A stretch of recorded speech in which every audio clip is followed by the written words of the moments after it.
KOSP, Brookline, Springfield. It's time for the starting lineup with Scott Purdy, Ed Reynolds, and Art Haynes on 102.1 The One. Always the sure bet. And it is great to have you with us, and we wish good morning to you all. Welcome to the starting lineup. It is a 2-hour sports show, folks, we invite you to be a part of because it's a very big deal, and we have a great show lined up today. Ned Reynolds along with Scott Purdy. And the starting lineup is brought to you by Play It Again Sports and the Fremont Shopping Center, Battlefield in Fremont and Springfield. And gosh, great deals await. Weather forecast is calling for it to get warmer here in the next couple of days.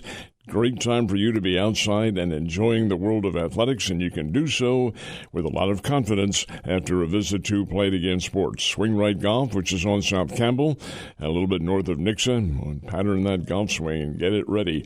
Marshfield Chevrolet at the I-44 exit, couple of left turns on the North Outer Road, and you are right there at Marshfield Chevrolet. Tremendous deals. And Citizens Bank of Rogersville with 2 routes. One is adjacent to Highland Springs, and the other is in Rogersville itself. Very big show lined up today. Yeah, got a lot of guests we need to get to today. We've got news, breaking news yesterday. Thomas Brock named the new head basketball coach at Southwest Baptist on the men's side.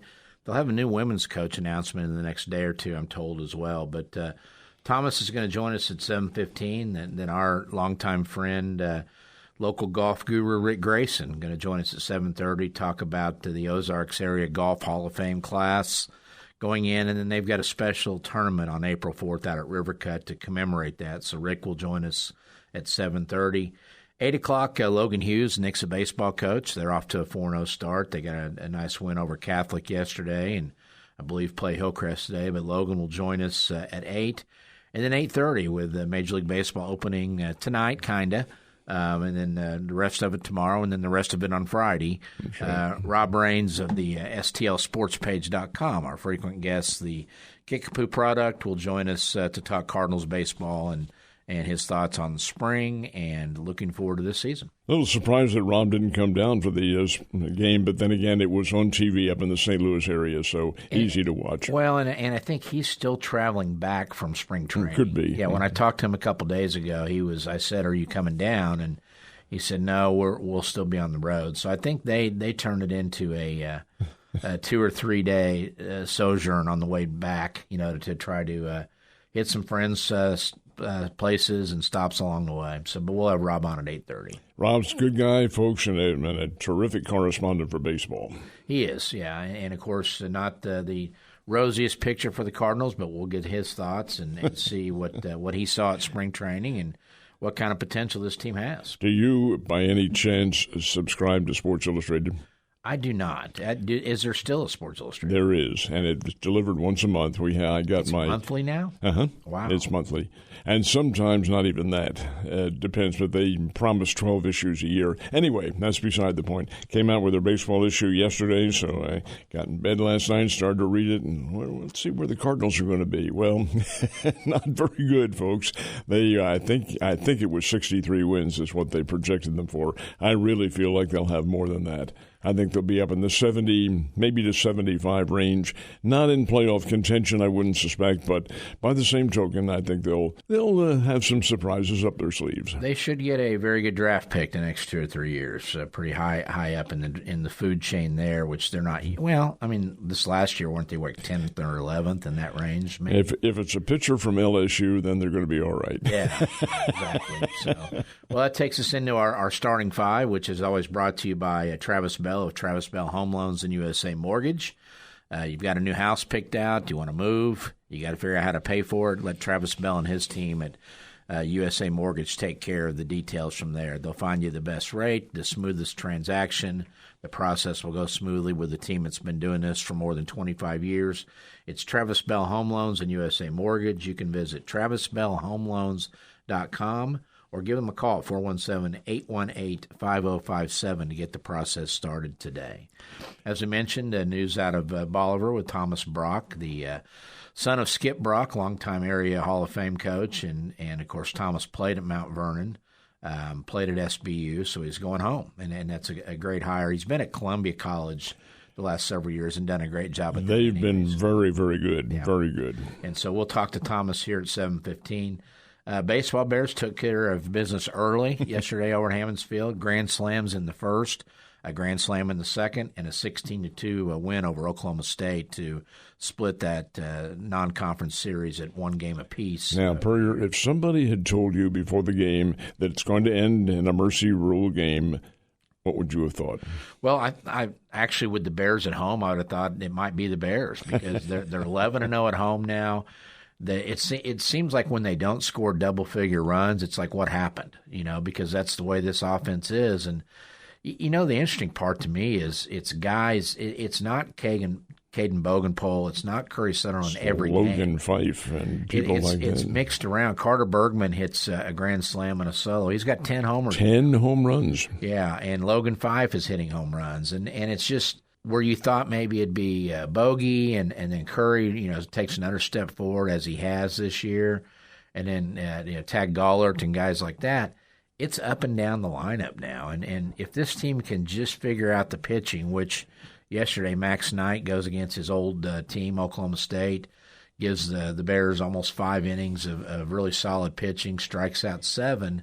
If they get that side of it just in check a little bit, they're going to outscore almost everybody. But still, playing a Big 12 team and one with the caliber of the Cowboys, I think I would have said, Oklahoma State's going to take it out on them. But that obviously was not the case. It was a Bears win 16-2. I wanted to see what Sebastian Norman did, and he kind of struggled just a bit, but this kid has a lot of potential. He's got a lot of potential, true freshman. I think he went through some injury issues earlier and is kind of back playing DH for him now. But I'll say this, and the one thing, the great equalizer, and of course it works both ways, but when you play in Oklahoma State or in Arkansas or somebody like that midweek, you're not seeing their Friday, Saturday, Sunday guys because they're throwing guys that are trying to get to Friday, Saturday, Sunday rotation spots or relievers or kitchen sink, as they call it, when there's a little bit of everybody's going to throw 1 or 2 innings.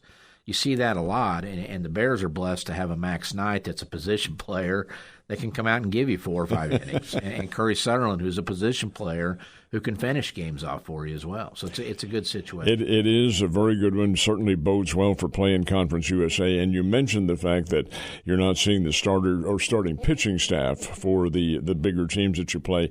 There's also, last night's game was scheduled to start at 6:30 and moved to 3 o'clock as a bowing to Oklahoma State that wanted to get out to Provo, Utah a little bit earlier to play Brigham Young. So, hey, you bend for circumstances like that, but it does happen. Nice crowd, I guess. Yesterday, student section was pretty lively, and the Bears get the win 16-2. Big Conference USA series for them this weekend. They go to play Dallas Baptist, which is the traditional power in the league, leaving the league after this year to go to the Pac-12 in baseball. Dallas Baptist 14-10 overall, 4-2 in the league, and the Bears are 5-1 and now at 16-7. Bears ought to be knocking on the door for national top 25 with a good series this weekend. You hope so. Yeah. You would hope that would be the case, and they've been there before. But the fact is that you've got to play the team, you've got to beat them, and certainly playing well against Dallas Baptist would bode very well for a ranking. Well, and I think Art may have mentioned yesterday that the Bears, I think, number 9 in the RPIs, so their strength of schedule, having played Ole Miss and Oklahoma State and people like that, is very good right now, too. So we'll see. Speaking of rankings, congrats to the Rogersville Wildcats. They made their debut in the MaxPreps National Top 25 poll at number 17. So a first for them. And looking through that list, so MaxPreps does 2 sets of rankings. There's one for the academy schools, and then there's one for the schools that can compete for state championships. And I'll call it back up, but I noticed that Paul VI is number 1 in the schools that can compete for state championships rankings, and they have been all year. I want to say they're 33-2, which means they haven't lost since they lost in the finals of the tournament champions. But they were number 1. Calvary Christian, which was here, they went ahead and won their state tournament in Florida. Bartlett, Tennessee, went ahead and won their state championship in Tennessee. Rogersville wins it in Missouri. So there's at least 4 that went on from here to go on and do what they thought they were going to do. How about Sierra Canyon? Because I think they play in the California State Championship. They do. They're in that top 5 to 10 range, too. And it's a lot of the traditional schools, but it was great to see Raj pop up in there. And, somebody asked when Kickapoo, had their great team, I believe 03, when they won the state championship, did they crack the MaxPreps? Well, there wasn't a MaxPreps top 25 at the time. The internet was just kind of getting started in 03 in terms of all these recruiting sites and ranking sites and all that. And MaxPreps, I believe, did their first rankings in like 2008-09. So it was a little while before that happened. But congrats to Logan Rogersville on that ranking. We mentioned baseball opener tonight for the major leagues. It's on Netflix. If you have Netflix, congrats. The Yankees and Giants, it's a 7:05 first pitch, our time. Intriguing to see Tony Vitello, the former Tennessee coach, in his Major League Baseball debut. Nobody's ever gone from college dugout head coach to Major League Baseball manager, and we'll see how this experiment works. Not straight on, they have not, and Vitello is very highly regarded. He's got very good ratings from Bob Nightingale, who's covered a lot of the San Francisco Giants spring training. Says the players like him, and he is, in fact, getting along very well. You mentioned the standalone games. They are increasingly very rare now. Have this one. The last time there was a standalone game was actually only 3 years ago, and it was also the Yankees and the Giants, and they played at Yankee Stadium in this one. Netflix is the key. That they wrote this into the contract for Netflix. You're going to be a part of the Major League Baseball scene. Well, you get an option here of any special games you want to see all across the nation. Well, we'll take that standalone game. Yeah, so exactly. That's what it is. And I've got some interesting numbers we'll dive into probably in that 750 segment. But it breaks down the cost. If you're a Yankees fan, how much it will cost you subscription-wise to watch every Yankees game this season. Everyone? Yeah. Well, they're on Yes, aren't they? Well, but they're on, I believe, 10 different networks. So it's very interesting and eye-opening if you're a Yankees fan, what you would have to pay to be able to see all the games, let alone try to find all of them throughout the season. But a couple other notes before we go to a quick break and then visit with Thomas Brock. But the Cubs lock up Pete Crow Armstrong, a 6-year contract worth $115 million. He's the kid, the center fielder, great defensive center fielder, had just an awesome first half, not such a good second half, but he gets an extension that the deal actually starts in 2027 and takes him through his age 31 season. My question is why? I mean, why? What's he going to do if you don't lock him up now? Because he was so good through the All-Star break last year and then so mediocre after the break. If I'm the Cubs, before I'd commit over $100 million, I kind of want to see, which half of Pete Crow Armstrong was the real half last year. Well, potential. You have to take a risk on the potential factor that he does have. Hey, the Royals did the same thing with Bobby Witt. They signed him a little bit early and without really – although he had shown a lot of potential, that's the key. Crow Armstrong was on the United States World Baseball Classic team, and I thought did pretty well, had some key hits. But again, you've got to take a risk. I think Bobby Witt had proven himself over a couple of years before they locked him up long term. But with PCA, as they call him in the Cubs, he's not going anywhere. So I mean, why do it now? Why not say, hey, you know what? Let's talk about this in August or September and see what kind of numbers you put up before we commit. Because he could have waited, and if he does have a full year that was like his first half, we're not talking $115 million. We're talking maybe $180, $200 million. So interesting that the Cubs said, okay, let's go ahead and get this price set and then see what happens. The problem is you just don't know what the fiscal restraints are with the Cubs. You would think they'd have a lot of money, but then again, it's a different ownership and perhaps their philosophical approach is different. But do you see my point? Oh, absolutely. Because he's under contract. But we see it without knowing what the financial circumstances are. Yeah, I just think they could have waited because there was really no rush to get a second-year player that had a really good half and a really bad half last year and to get him locked up. A couple other notes. Joe Flacco is returning to the Bengals on a 1-year contract at age 41. He'll back up Joe Burrow. Hubert Davis out at North Carolina. It had been hinted yesterday. Yeah, hardly a surprise. Yeah, they had given him an opportunity to resign, and he refused to do that, so they went ahead and fired him.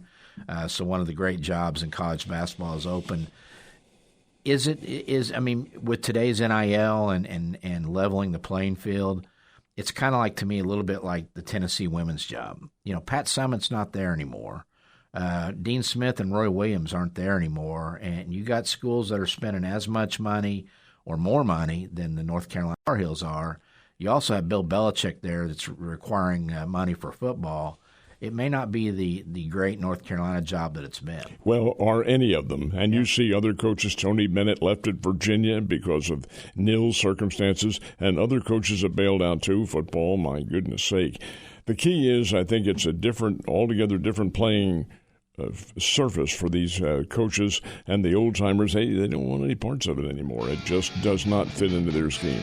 Absolutely. Well, let's go to break and visit with our first guest on the other side. First guest is waiting for us. You're listening to the starting lineup. Please stay right where you are. You're listening to the starting lineup with Scott Purrier, Ned Reynolds, and Art Haynes on 102.1 The One.